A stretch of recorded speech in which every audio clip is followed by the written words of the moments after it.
सुप्रभात प्यारे बच्चों। मैं रिचा आपके हिंदी शिक्षिका केंद्रीय विद्यालय क्रमांक 2 नीटानगर से। जैसा कि आप सभी को ज्ञात है कि हमने इससे पहले की कक्षा में हिंदी की कक्षा में मेरी किताब पाठ का रीडिंग किया था। हमने पढ़ा था मेरी किताब पाठ। आज हम इसका कुछ अभ्यास कार्य करेंगे। बच्चों, आप इस वीडियो को अंत तक ध्यानपूर्वक देखिए। आज हम इस वीडियो में मेरी किताब पाठ का अभ्यास कार्य करेंगे। चलो बच्चों, हम अपनी हिंदी कक्षा में आगे बढ़ते हुए अपने पाठ का अभ्यास कार्य प्रारंभ करते हैं। बच्चों, मेरे सामने आपके सामने पहले अभ्यास कार्य के प्रश्न उपस्थित हैं। हमारा पहला प्रश्न है, मौसी ने वीरू को फुट्टा लाने के लिए क्यों कहा? जैसा कि आपको पता है, इस कहानी में मौसी ने वीरू को एक फुट्टा लाने के लिए कहा।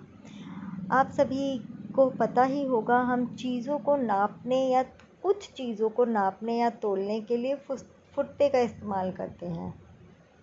तो इस कहानी में भी मौसी ने वीरू को फुट्टा लाने के लिए कहा। ऐसा मौसी ने क्यों कहा? मौसी ने वीरू को फुट्टा लाने के लिए इसलिए कहा क्योंकि उसे कोई भी किताब पसंद नहीं आ रही थी और मौसी ने उससे हंसी में कहा कि अगली बार एक फुट्टा लेकर आना ताकि किताबों का आकार प्रकार माप कर उसे पसंद करो। मौसी ने वीरू को इसीलिए बेटा फुट्टा लाने के लिए कहा क्योंकि वीरू को कोई भी किताब पसंद नहीं आ रही थी। तो मौसी ने कहा कि अगली बार जब भी वीरू तुम आओ तो एक फुट्टा लेकर आना, किताब की मोटाई नाप सको, लंबाई नाप सको, आकार नाप सको। इसीलिए मौसी ने वीरू को फुट्टा लाने के लिए कहा। अब हमारा अगला प्रश्न है, अलग अलग चीज़ों को नापने या तोलने के लिए अलग अलग चीज़ों का इस्तेमाल करते हैं। तुम नीचे दी गई चीज़ों में से किस चीज़ों से मापोगे? देखो, हमें एक कपड़ा दिया है। बच्चों, हमें एक कपड़ा दिया गया है, पानी दिया गया है, आम, मेज़ और एक किताब का पन्ना। जैसा कि आप सभी बाज़ार जाते हैं और देखते हैं कि जब भी हम किसी कपड़े की दुकान पे जाते हैं तो कपड़े वाला कपड़े को मीटर या सेंटीमीटर से नापकर फुट्टे से नाप कर देता है। पानी को बच्चों हम लीटर में लेते हैं। कोई भी लिक्विड चीज़ को नापने के लिए हम लीटर का इस्तेमाल करते हैं। आपके घर में दूध के डब्बे होंगे तो उस पर लिखा होता है 500 मिलीलीटर, 1 लीटर। आम, सेब लेने के लिए हम किलोग्राम का यूज़ करते हैं। देखिए, हमसे पूछा गया हम कपड़े को किससे नापते हैं? आम को, मेज को, कागज़ को और पानी को। हमें बताना है कि इन चीज़ों को नापने के लिए हम किन चीज़ों का इस्तेमाल करते हैं। कपड़े को बच्चों हम मीटर से नापते हैं, आम को किलोग्राम से। हमें 2 किलोग्राम आम चाहिए, 3 मेज़ को सेंटीमीटर से नापते हैं, कागज़ को भी हम सेंटीमीटर से और पानी को लीटर से नापते हैं।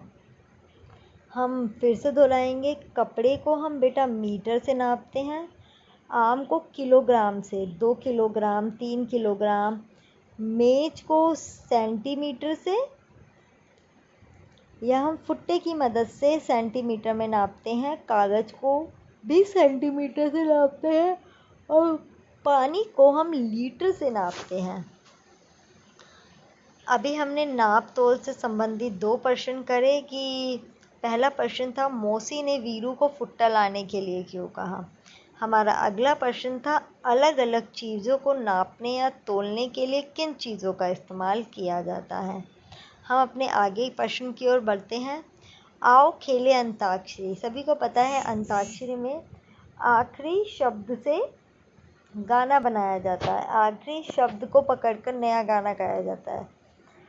अब तक तो तुमने बहुत सारे शब्द सीख लिए होंगे। आओ शब्दों की अंताक्षरी खेलें। देखिए तुम कितने शब्द बना पाते हो। शुरुआत हम कर देते हैं। देखिए पहले हाथी में किताब लिखा है। किताब शब्द ब से एंड होता है उसके, देखिए उसका आखिरी शब्द ब है। तो अगले हाथी में हमने बंदर बना दिया। बंदर र से ख़त्म, बंदर बंदर बंदर र से आता है, तो अगला शब्द बन गया रस्सी। रस्सी। आपको आगे की माला को कंप्लीट करना है। स से हम रस्सी। रस्सी। देखिए मैंने नीचे किया, आप इससे अलग भी कर सकते हैं। रस्सी के बाद हम लिख सकते हैं सवार।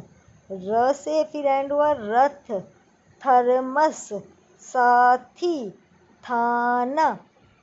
अगर मुझे ऐसे नहीं बनाना, अगर मैं रस्सी के बाद स से ख़त्म होने पर समान, न से नाना, फिर न से नमक, क से कबूतर, र से राम, म से मटका। आप इसी प्रकार शब्दों की एक अंताक्षरी खेलेंगे।